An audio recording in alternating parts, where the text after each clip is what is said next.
Okay. So this week, we are exploring quantum and networking. And while you learned about the big ideas in lecture this week, in lab, we will be exploring something known as entanglement swapping. You saw this conceptually in lecture, and today we're actually going to see how to implement it using things we've already seen. We'll build up piece by piece different things we've seen, particularly deal with the Bell states and uh, quantum teleportation. Before we dive into that, I just want to congratulate everyone on getting to week 21. We are 21 weeks into the course. It's 21 weeks of material. That is a lot of stuff that you have seen and done. And again, quantum networking really represents a lot of those pieces coming together, and as well as a chance for you to start seeing other areas they can apply. It's also a time for you to be thinking about projects. So the projects will become the main focus of the course after this week. There is a project overview on Canvas, which I will share on my screen. In fact, so if you go to the Canvas main page, of course, this is your launch pad for everything and anything you might need or want. If you go, there are several ways to access this, but if you go to modules, which again is always where pretty much everything lives that we might need, you have all the weeks of content. And if you scroll all the way down to the very bottom, first of all, you have this week here, week 21.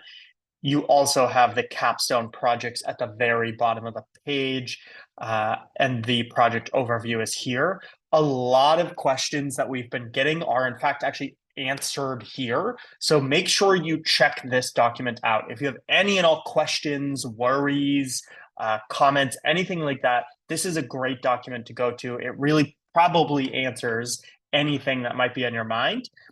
Of course, if there's anything that hasn't been answered, please do pass that along, whether to me in lab or to the student at Qubit by Qubit email, anything like that. But really, first and foremost, check this document. This really should contain everything you might need on the general flow of the projects, as well as the specific projects you can choose from. Of course, there are 3 main projects you can choose from that are all a little different. And if you want to know which ones to choose based on your own kind of interests, you can go to the project selection guide.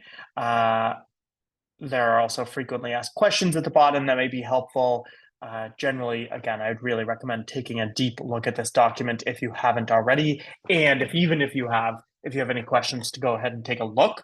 One thing I will note now is in the timeline section, you can see a very detailed layout week by week of what the kind of key milestones are. Not every single week is represented here per se, but the key milestones are. So in particular, we are between week 20 and 22 as of this recording. We'll actually have no lecture this upcoming Sunday, but we will have lab. No lecture due to Easter in some parts of the world, and we will not have lecture, but we will have lab to go ahead and talk about projects, all of this, so that by April 7th, you will be able to complete your first project check-in. That is the first time you have to submit anything for the projects. Before then, you are just working on the general ideas, getting a sense of what the projects are, and coming to a decision on what you want to do. And on April 7th, you will need to submit your choice of project and indicate whether you want a chance to present at the April 28th project showcase. This will be a very exciting showcase where you, in fact, amongst a group of students, will show off your projects should they be selected. You do not have to make any decisions now about absolutely whether you're going to be in it or not. And some of that is up to us and some judges to decide. But at the end of the day, April 7th is the very first due date for anything to do with projects. This will be when you need to submit a choice of your project and whether you might want to be considered for the project showcase. all the labs moving forward, so we will meet in lab next week, April 9th, will be, next week and the weeks after will be to work on projects, to give you a chance to work on them, for us to discuss different components of it, all of this. And then finally, there will be later project check-ins, but for now, I really want you to focus on this one. Again, April 7th, project choices are due. That is all that's due, project choices. Okay, before moving on to today's quantum networking topics, are there any questions on projects at the moment? Okay, great. Again, really encourage everyone to take a few looks over that. But otherwise, let's go ahead and get started on the actual content today. So, as I just said, by the way, no lecture this upcoming Sunday, March 31st, but there still will be labs. All right, let's start with a review of some pieces that will be important for our discussion today, and then we're going to talk about entanglement swapping. We likely won't get to entanglement verification, but do know there's a part on that if you are curious. The main goal today is just to recognize how to implement entanglement swapping in Cirq. This really combines a whole lot of other key ideas. So if you feel like you can do this, then you actually have done quite a lot. Let's go ahead and get started. First of all, again, let's review a few key ideas that we will use to implement entanglement swapping. First of all, entanglement swapping relies on entanglement. So we really want to make sure we have a good idea of what entanglement is, at least conceptually. One key idea here is that, first of all, entanglement is a spectrum going from not at all entangled, completely unentangled, whatever you want to call it, to what are known as maximally entangled states. This means there's an 100% chance you can predict the state of the other half of the entangled pair if you know the state of the first half. So the moment you make the measurement and you know one half of the pair, you immediately know the other half. You already know it. You don't need to measure it. You don't physically or otherwise. It could be in another part of the world or the universe. You could know exactly what state it is in now, even though beforehand it's in superposition. So entanglement is a correlation. It's a relationship. And at the most, when you learn something about one part of your system, one qubit, let's say, it tells you everything about the rest. That is as entangled as it gets. But of course, there's kind of mixed levels here. Maybe you learn a little bit, you get a leg up, you learn a little bit more about what it might be, but you don't totally know for sure. In many cases, maximally entangled really are the gold standard, let's say. It's what we would ideally use in practice, because this is as entangled as it gets. This is as quantum as it gets, let's say. So this is where we can get the most advantage out of this unique quantum behavior. So if we're talking about 2 qubits, it's really good to know that there are these Bell states. We've talked about these in a few different contexts, and we've even seen them before we realized what they were, that they were called this. But the Bell states are the maximally entangled states for 2 qubits. So let's look at these, particularly in Ket representation, both as a way to practice our Ket notation, as well as just to see how they typically are written. First of all, these are our 4 states.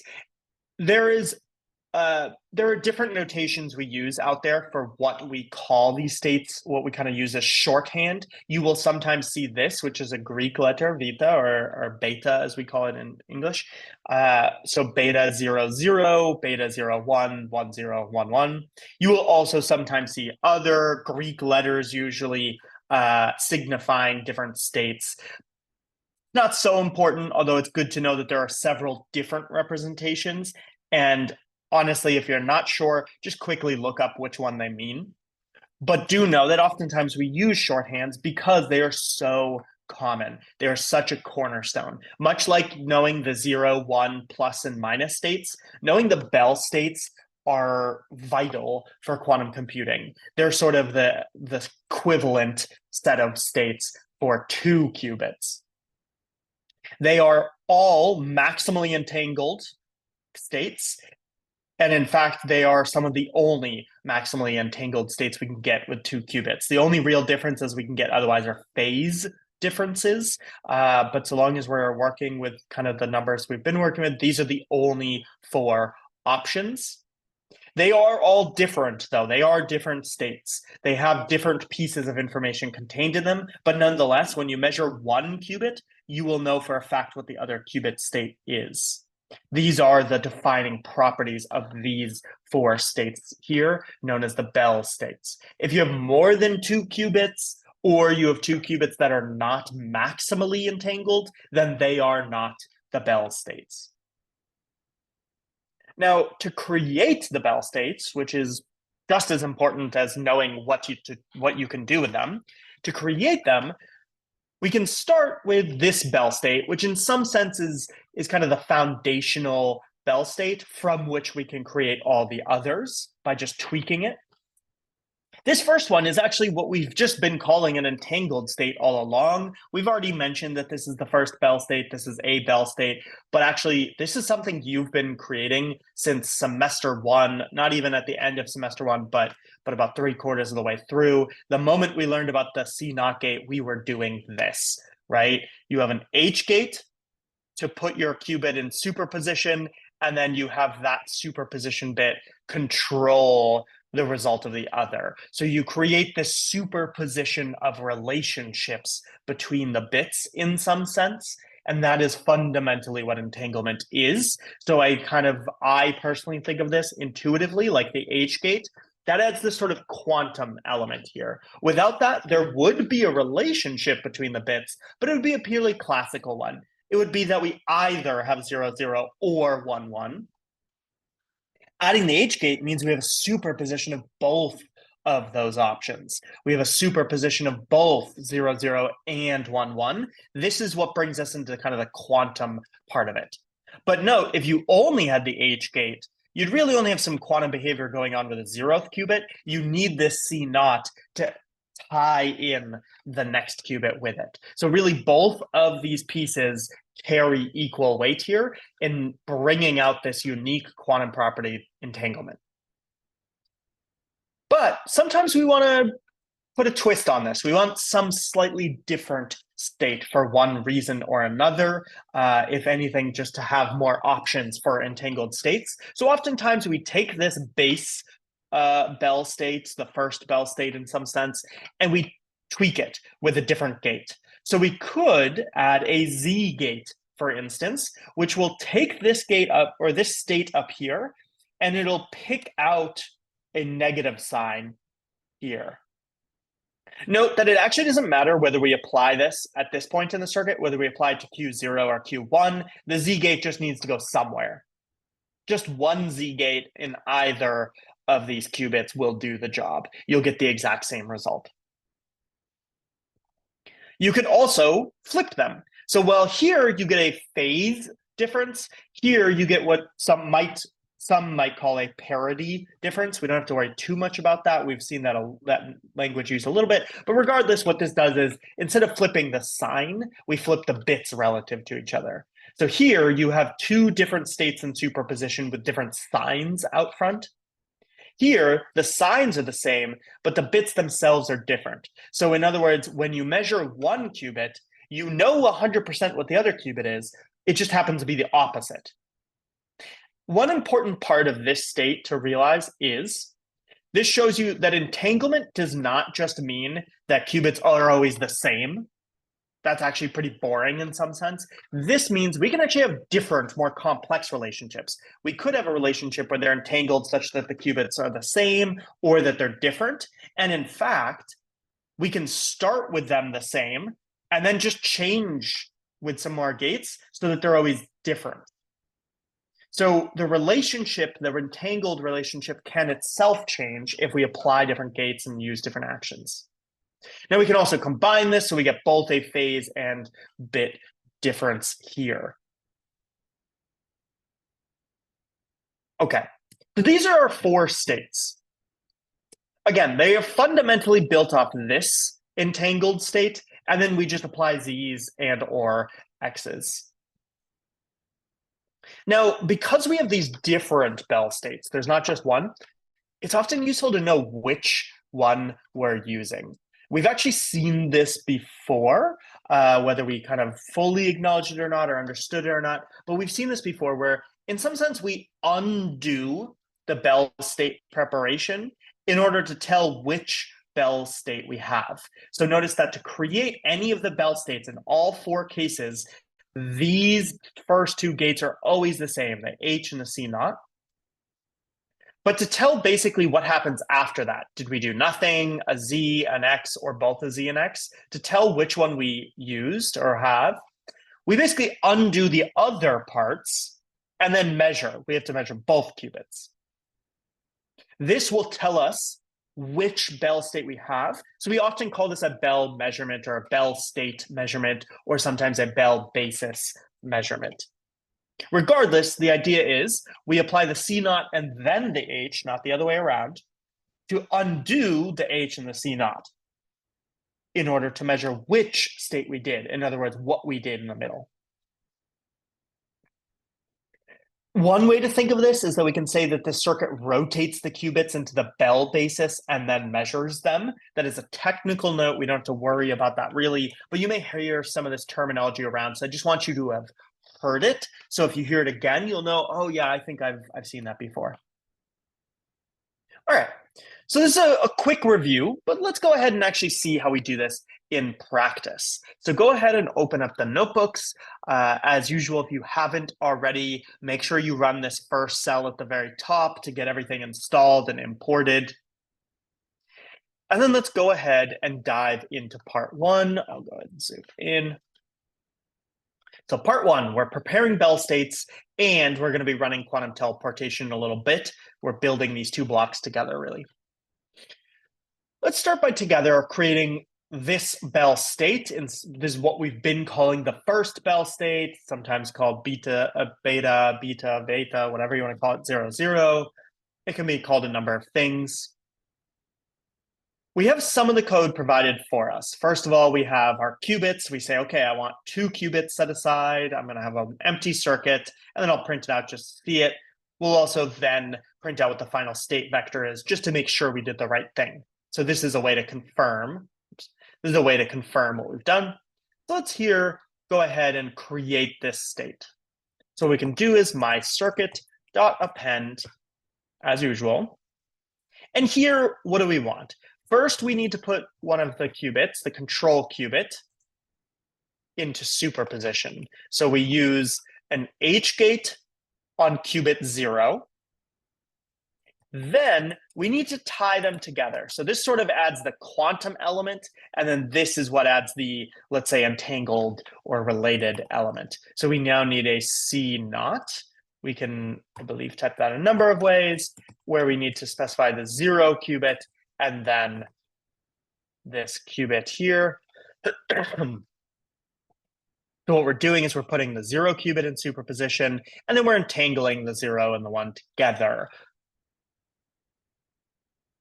This, if you get this out, you should have confirmed that you have the right circuit, but we can confirm even more directly by looking at the final state vector and seeing this is in fact what we get. Of course, it might not look exactly the same because it's doing decimals instead of fractions, but hopefully at this point you're starting to kind of remember or recognize that 0.71 is a rounded form of 1 over square root of 2. By no means is that necessary, but we've just seen it so many times, it'll come up a lot. Okay, so this is kind of a quick walkthrough of, okay, how do we create this kind of base state? Now, the other ones can be created from there by modifying this. So what I'm going to do is I'm going to leave this circuit up, or my code for this up, and I want you to go ahead and work through 1.2 through 1.4 together. Don't go any farther, but just work on those and let me know when you're done. So I'll leave this up. Go ahead and work on the next few problems for, let's say, about 1.5 minutes or so, as well as ask any questions you may have.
Okay.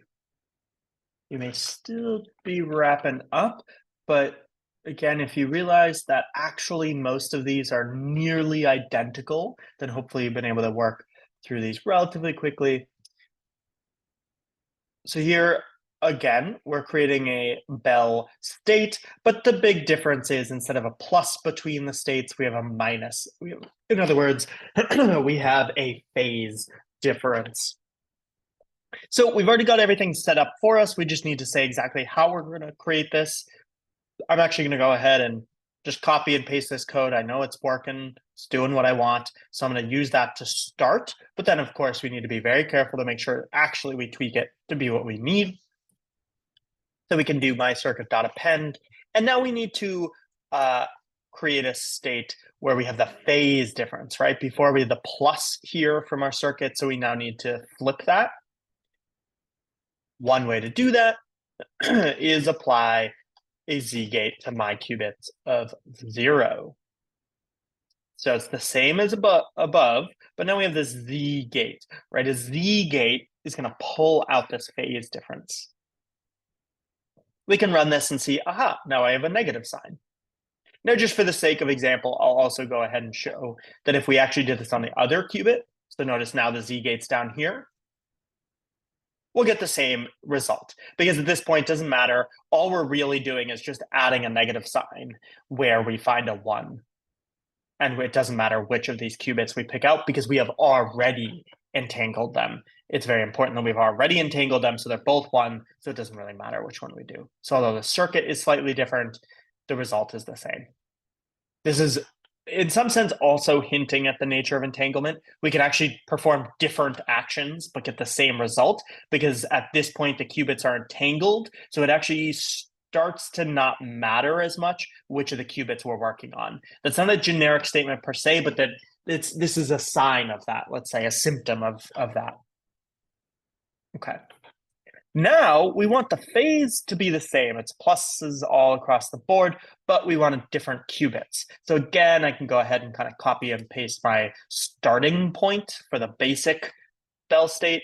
And then now instead of a Z gate, we want to go ahead and flip the sign, or the state of it, 0 to 1. So we can use an X gate, for instance, on qubits of 0. And run this, and we go ahead and see, now the states are opposite of each other. And notice again, if we flip which qubit we apply this X gate to, we will get the same exact result, Okay. Now, last but not least, we have another one, but now we have not only a minus sign and not only a bit flip, but in fact, both. So we start the same, but then we go ahead and we append a Z gate to one of the qubits and a X gate to one of the qubits. It's just really combining the other results. And we want to output the final state vector. The code is identical as above, so we can go ahead and copy and paste and run that. Okay. So we get minus here and a plus here. Note that technically I have it a little flipped here. I have a minus out front of the one that is 0, 1, but actually I want that to have a plus. So all I need to do is just flip which, well, there's a few ways we can approach this in terms of which qubits we're applying this to, or the order that we apply things to. I believe if we do this, we should be fine. Yeah, there we go. Because we have these two actions happening on these qubits that are also entangled, there's a few different ways we can approach this. There's not one right way per se. One of the keys is to look at the state vector and say, is that what I want in the end? Okay, great. Now, that's how we go ahead and create the qubits. What I want to know is, how are you feeling? That's how we create Bell states, all of our Bell states. How are we feeling about that? I'm going to go ahead and put a poll out. I know we only have a few folks today, but I still want to know how you're feeling, how you're doing with this.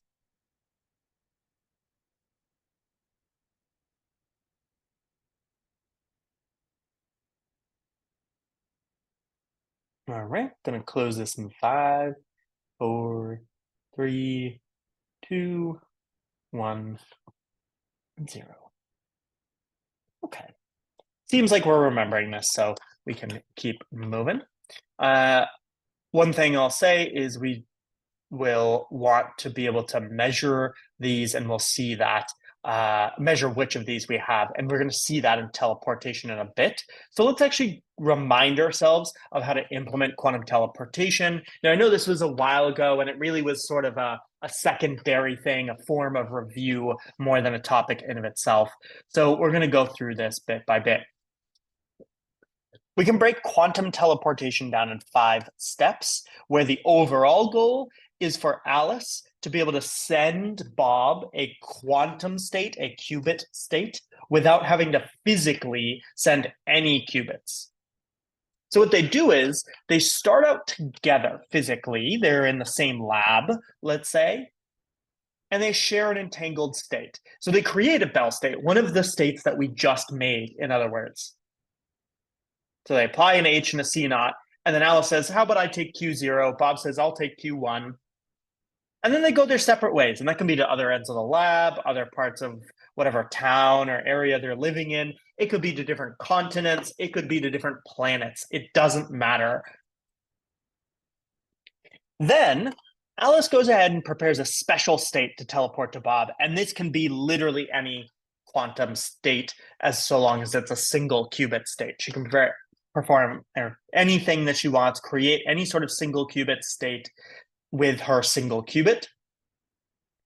And then what she does is she measures her half of the entangled state that she shared with Bob, represented by the purple here, and her special state in the entangled basis. So basically, she has one qubit that's just sort of some sort of special state, whatever she wants. Doesn't matter. She doesn't even need to know what it is.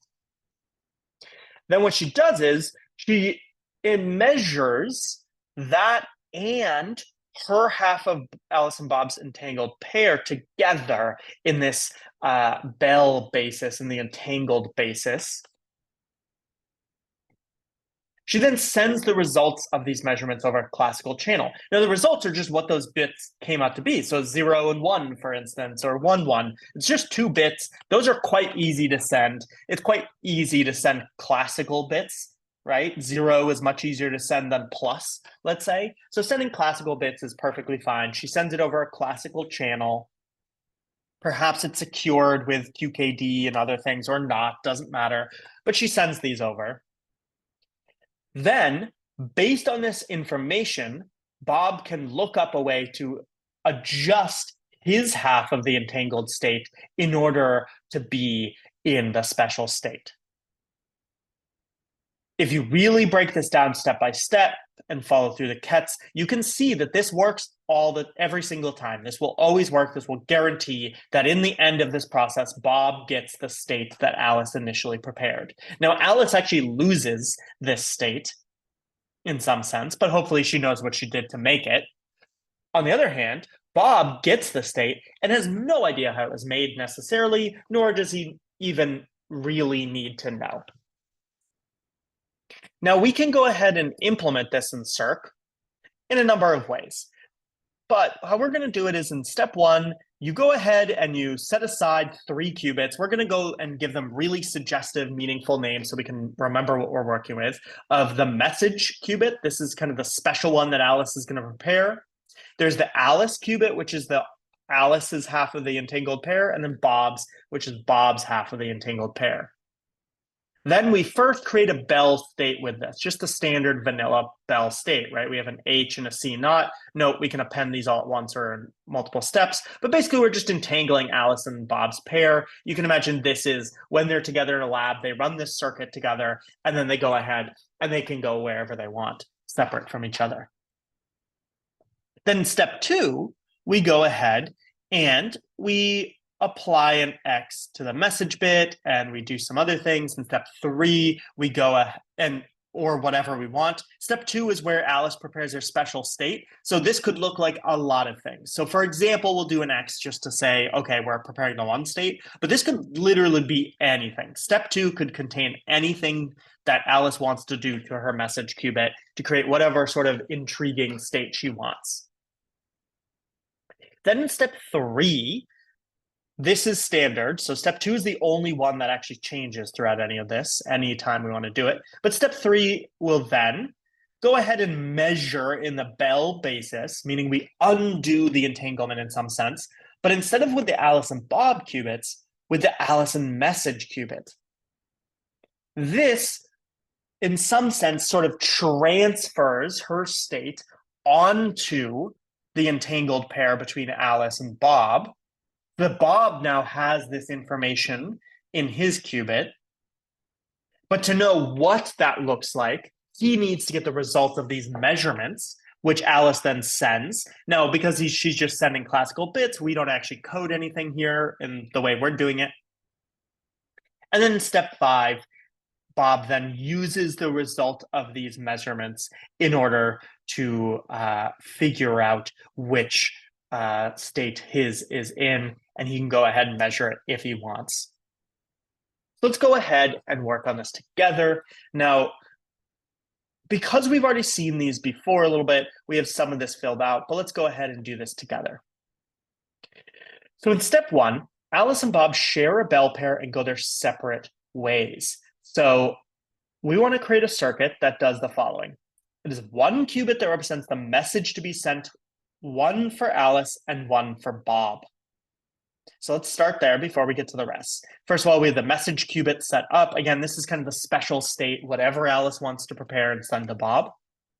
Then we want one that's set aside for Alice, so we can go ahead and call it Alice, and a similar one for Bob. We could call these whatever we want. We don't have to even use names. We could create this in an array or a list with dot range or whatever. But this is just one nice way to really, really make clear to you and me what these qubits represent, what we're using them for. Then we want to go ahead and entangle these. So we want to entangle these qubits. So what we can do is we can say, okay, I need a circuit. Do that up here if we want to follow the kind of flow here. And we can say, okay, circuit dot append. First, we need an H gate on one of the qubits. Let's say Alice's, right? We're entangling Alice and Bob's qubits. And then we do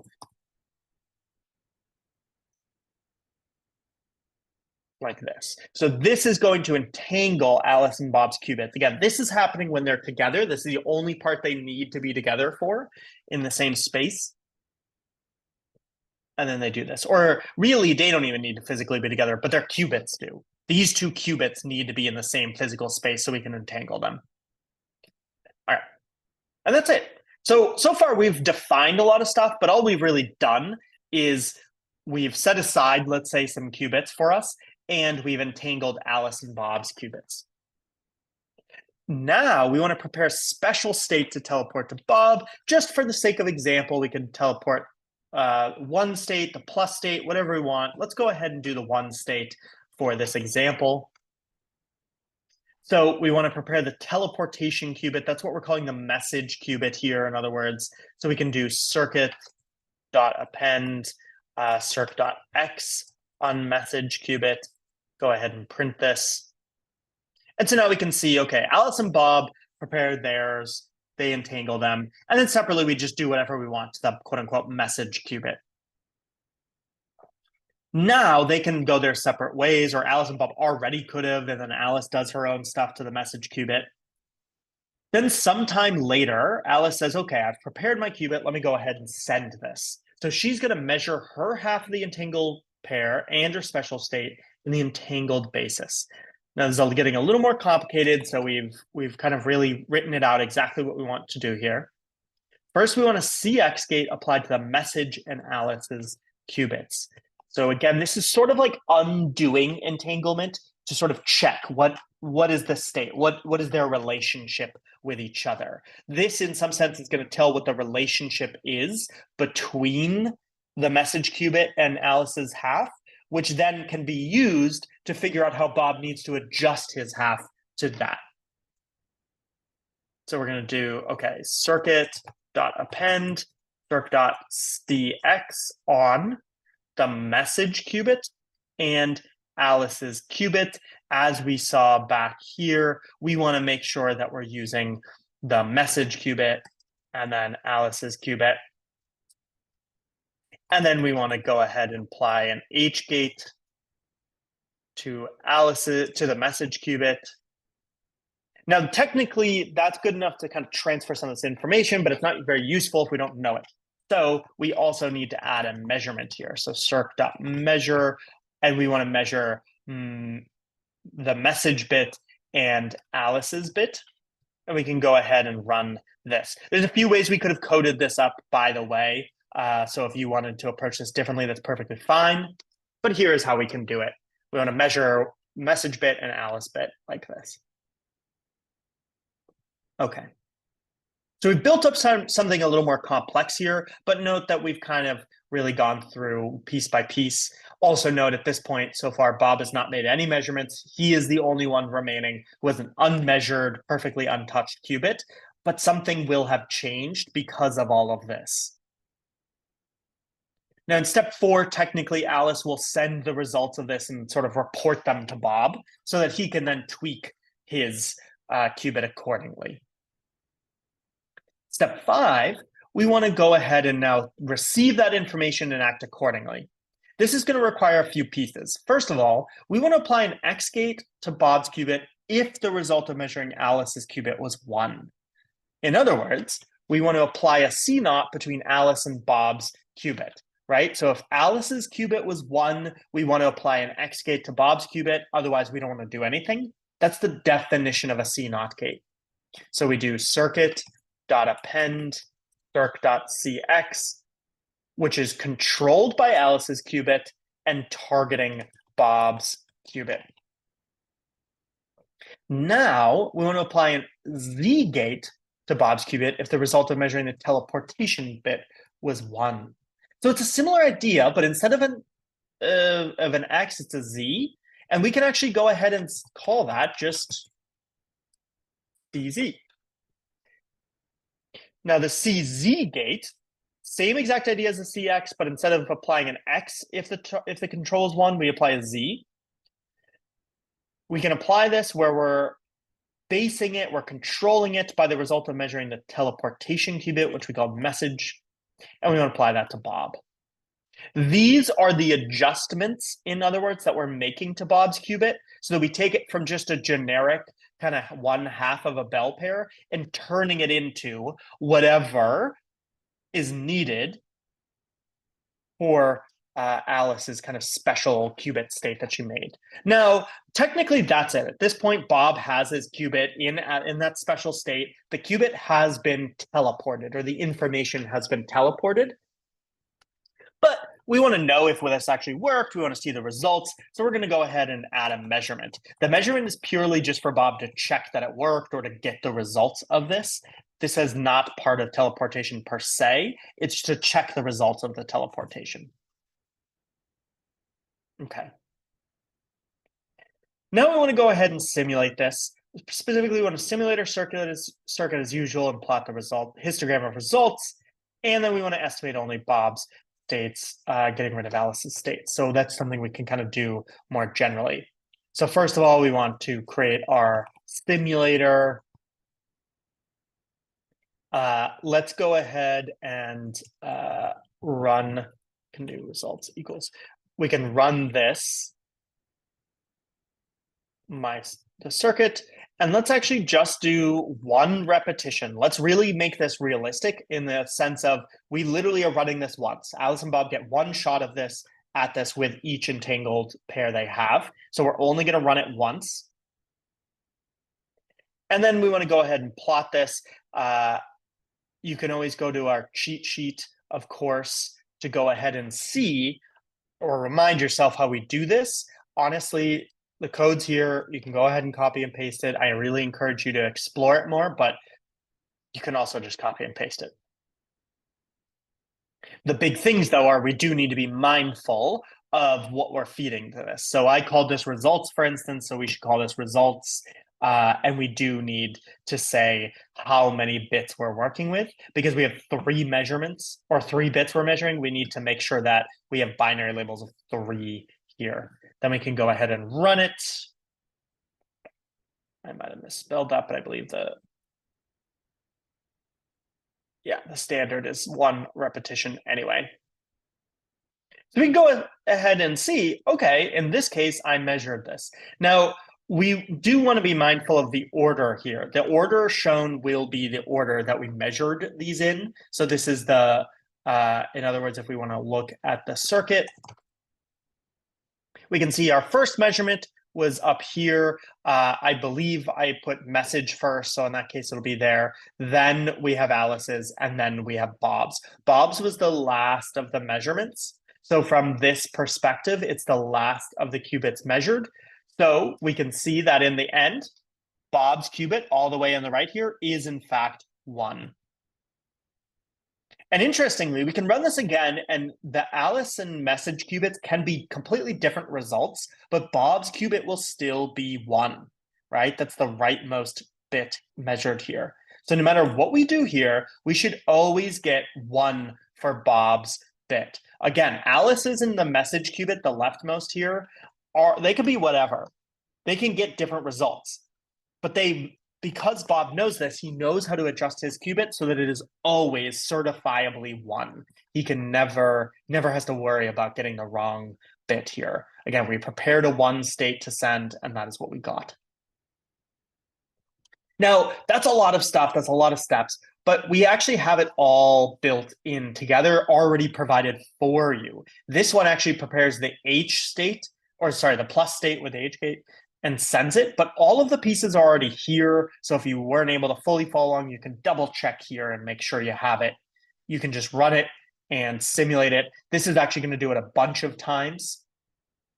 Now, I'm going to go ahead and reduce this to 1, just to 1 repetition, just so I can see 1 result and see that in this case, because we're sending the plus state, we're actually going to get different results each time we measure. So this might be a little trickier for Bob to really know. There's some tricks we can do with that, but generally this shows that he can actually now get a mixture of results because he has the plus state, right? That's actually a good thing. We want him to get 1 sometimes. We want him to get 0 other times.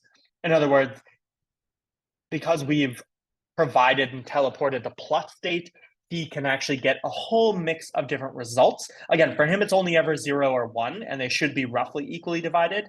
It doesn't really matter what Alice's messages and the message qubits are.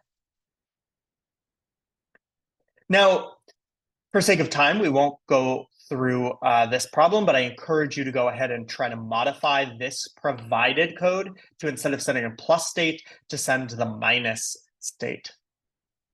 But now I want to go ahead and talk through the key piece today, which is really just an application of what we've seen, which is entanglement swapping. Now, as a reminder of the context of this, let's talk a little bit about what we've got. So we have a quantum network. This generally consists of multiple quantum processors, so quantum computers, for instance, called end nodes.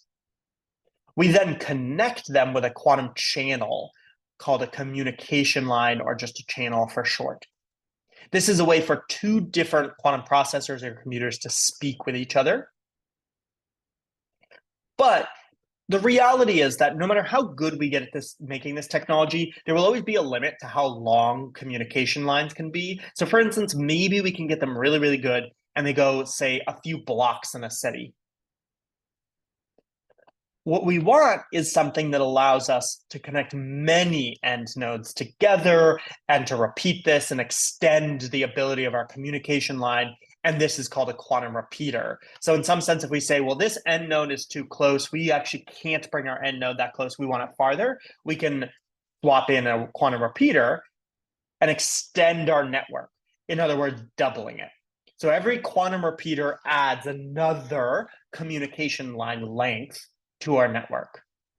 And we could do this to the point where we have many, many quantum computers all interconnected in very interesting kind of shapes all around the world. This is the dream of some people working in quantum networking, to create a quantum internet built off of these fundamental pieces of endones, communication lines, and quantum repeaters. Theoretically, if we made these all really good and well tuned, we could set these up to have a network as large as we want. It could even go off planet. And all it really needs are these three pieces. These three pieces are not trivial to make, and setting them up is not trivial. So it's not to say it's an easy task, but these are really the three key components.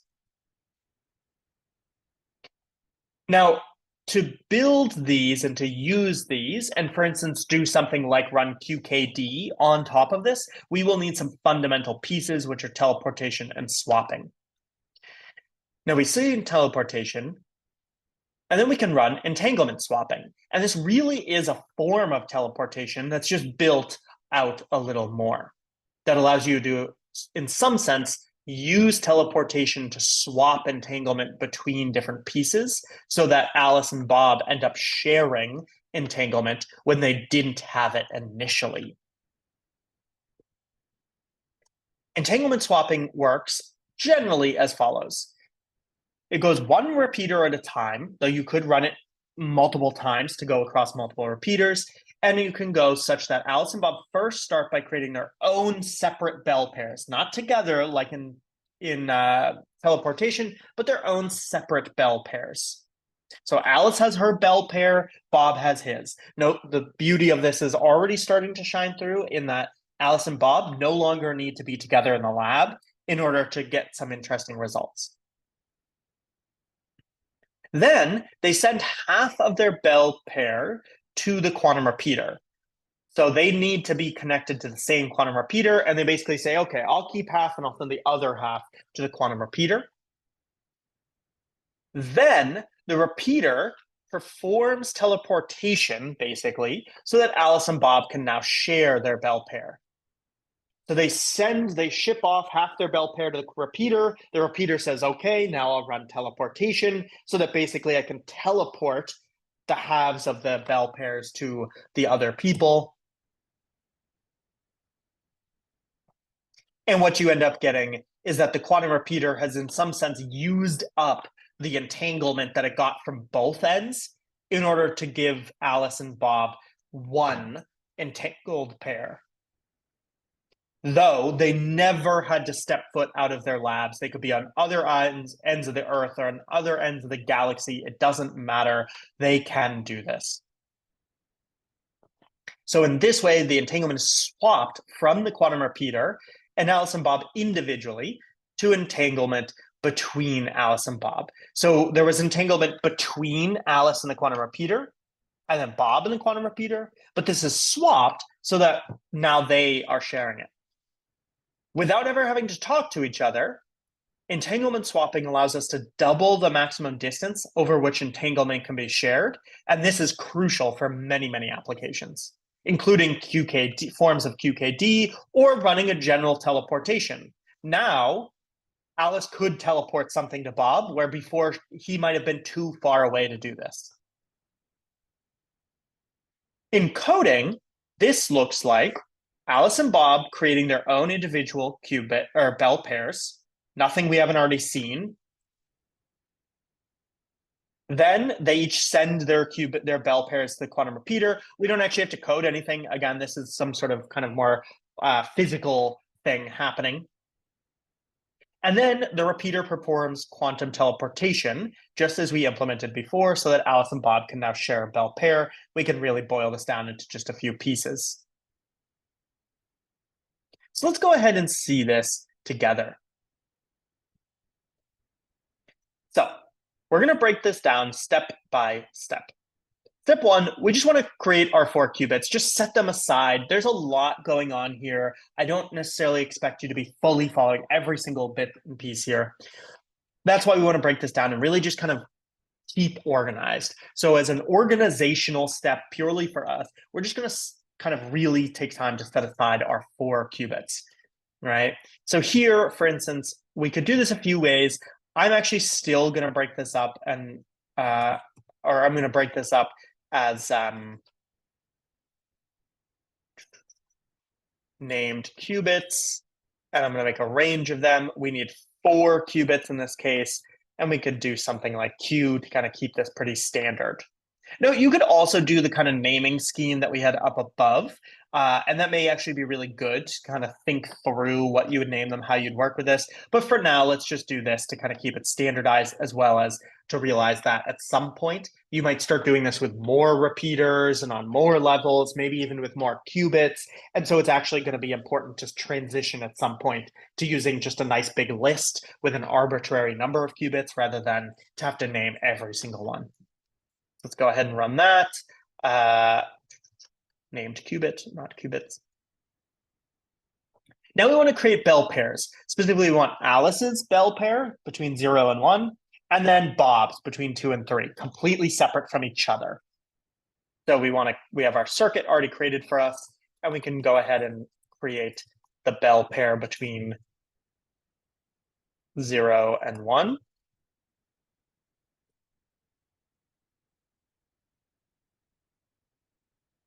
And then we'd go ahead and do the same thing with 2 and 3. I'm going to copy and paste because I'm lazy, but make sure, absolutely sure that you're changing the indices correctly here.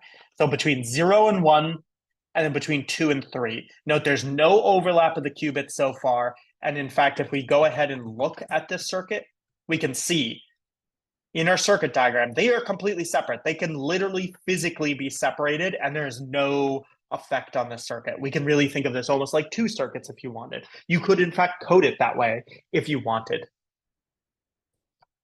Okay, now Alice and Bob each send half of their bell pairs to the repeater. There's nothing really to implement here, but we just want to think conceptually through this of Q0 is Alice's personal qubit. She's holding on to that. That will end up being her half of the entangled pair. But then she's going to send Q1 to the repeater. Q2 will be sent from Bob to the repeater. So in some sense, we're kind of sharing these middle bits. And then Alice and Bob will keep their own because Bob will keep Q3. So let's go ahead and do this teleportation from the repeater's perspective. Specifically, the repeater's qubit from Alice is going to be teleported. That's the one to be teleported. The repeater's qubit from Bob is the repeater's half of its entangled pair with Bob. And Bob's qubit is the qubit to receive the teleport state. That's a lot to think through and talk through. I do not expect you to fully follow that. So we've broken it down really, really piece by piece. Again, in some sense, what we're doing here really, not even in some sense, just quite literally, what we're doing is the repeater is performing teleportation here. So the repeater is going to entangle qubits 1 and 2 in a standard bell pair. Again, it received 1 from Alice and 2 from Bob. And then now it's going to say, okay, let me go ahead and entangle those. They were separate before. Let me entangle them. So let me start there. The repeater is going to go ahead and do that. So we're going to say, okay, now I want to entangle 1 and 2. So we say qubits 1 and 2 are entangled now. This is where you start to kind of blend them together in some sense, Alice and Bob's contributions, and you can do this because they were physically sent to the same repeater. Then we want to measure the results of these to see which state they're in to collectively. So we just go ahead and say, I'm going to append a measurement.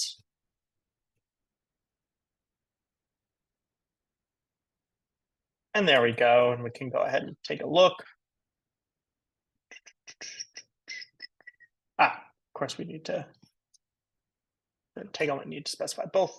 Great. Okay. Now, and actually, I think I might have run that a couple times. So rerun this to ensure. Yeah, here we go. This is what the circuit should look like. They were separate. Then 1 and 2 were sent to the repeater, and it performed this right here. Then Alice goes ahead and says, okay, I'm going to kind of do some local stuff, and send the result out to make sure that we get some good results here, that we tie things together. So she's going to apply Z gate to 0 only if qubit 1 is in the 1 state. So that, in other words, is we're appending, and I know we're almost at time, so I'm going to share out the code in a moment. I'll go ahead and actually share it now, just in case folks need to get going. The code is 0644. We will be wrapping up shortly as well. Okay. So we now want to append Alice's action, so a Z gate to qubit 0, only if qubit 1 is in the 1 state. So she's learned what the result of this from the repeater was, and she goes, okay, I'm going to control Z with qubits, and specifically, it's controlled by 1, targeting 0.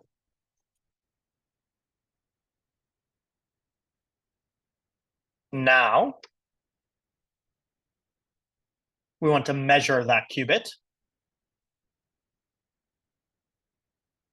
Note that this is not strictly necessary. This is just Alice saying, hey, I want to know what I got.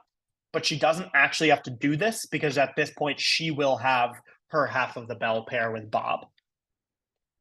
But to make sure we have the kind of correct bell pair, the one we think we have, Bob also basically needs to do the same thing, where he has this basic breakdown, but he is going to apply an X gate controlled by 2 on 3, right? 2 and 3 are really fundamentally his, and it's an X gate. Just like we had a control Z and X in teleportation, we have the same thing here.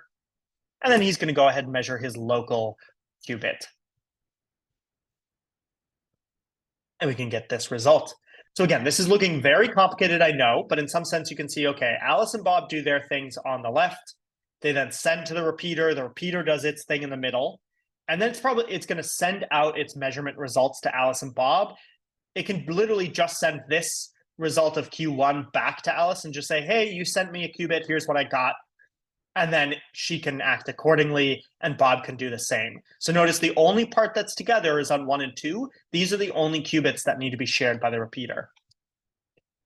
Okay, and that's it. That's the full result. Again, I know there's a lot of pieces going on here, but this is the basic idea. Now let's simulate the results of this 1,000 times. So we can say sim equals circ.simulator. We can run this circuit with 1,000 repetitions just to really see it in action. You can also just do it once just to see what really would have happened. And then we can go ahead and plot this. Again, we have some of our plotting code from up above.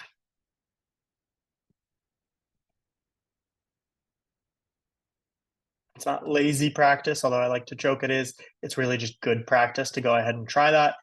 Just copy and paste as needed, but just make sure you change things as needed. I like to change the title just to make sure we're really sticking accurately to this. And we can go ahead and show this. Here's the results.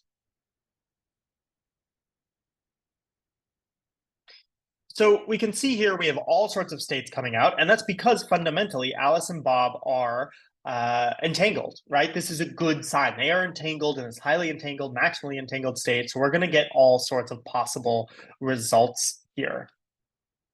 What we can do is we can actually show the results of just one piece here. So what we can do is we can say, okay, let's look at this. This is a little confusing to look at. Let's just see what happens when we just look at these.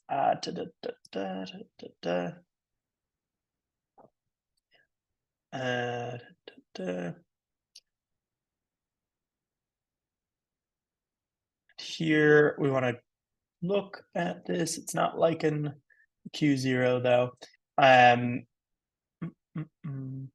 Did I name the Q? Should be there. But okay, the result, this is not liking it. What we can do is we can specifically say the keys here. So in other words, And note, this part is not strictly necessary. It's just a way to kind of clean up the results. In fact, I'm not going to change what I have so far. You can give these keys or whatever. But one other way we can do this just to really kind of make more sense of what we have is just run one repetition, which is also more realistic. You want run one repetition per use. And then we can go ahead and plot and we can see the results, right? We can go ahead and see this. Make sure you do results, not result. Oh boy. Yeah, it's not really. We had 4, of course, 4 qubits. There we go. Okay, some troubleshooting as we go, but here we can see I ran it once and I got this result. And you can see, in fact, again, they go left to right in the order we measured them in. The last measurements we made, as you can see in our circuit, or if you remember from our code, were Alice's and Bob's. So you can see here that we can basically just ignore the first few, and we can just see Alice's and Bob's are both 1 in this case. If we were to run this again,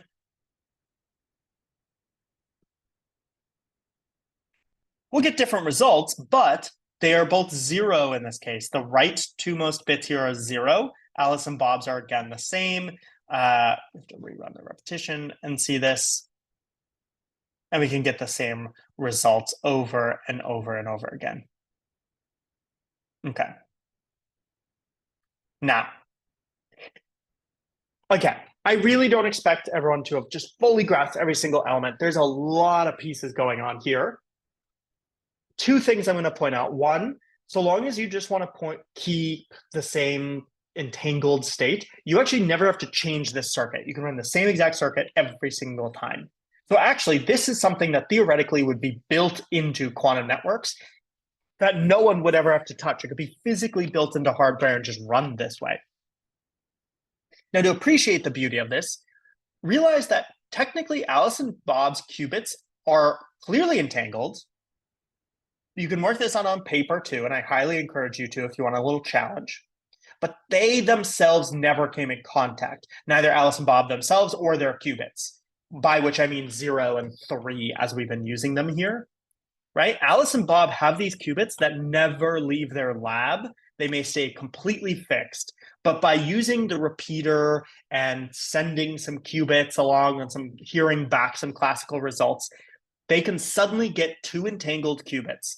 So Alice's qubit can be entangled with Bob's, and they never physically have to leave the lab themselves, nor do their own personal entangled qubits. So this is a way to start with no entanglement with someone who's too far away, and yet you can get entanglement in the end. And this is how you begin to unlock the power of quantum computing, even when you're too physically far away to run all sorts of schemes together in the beginning. So repeaters using entanglement swapping are one way that we could build out more capability on a wider network.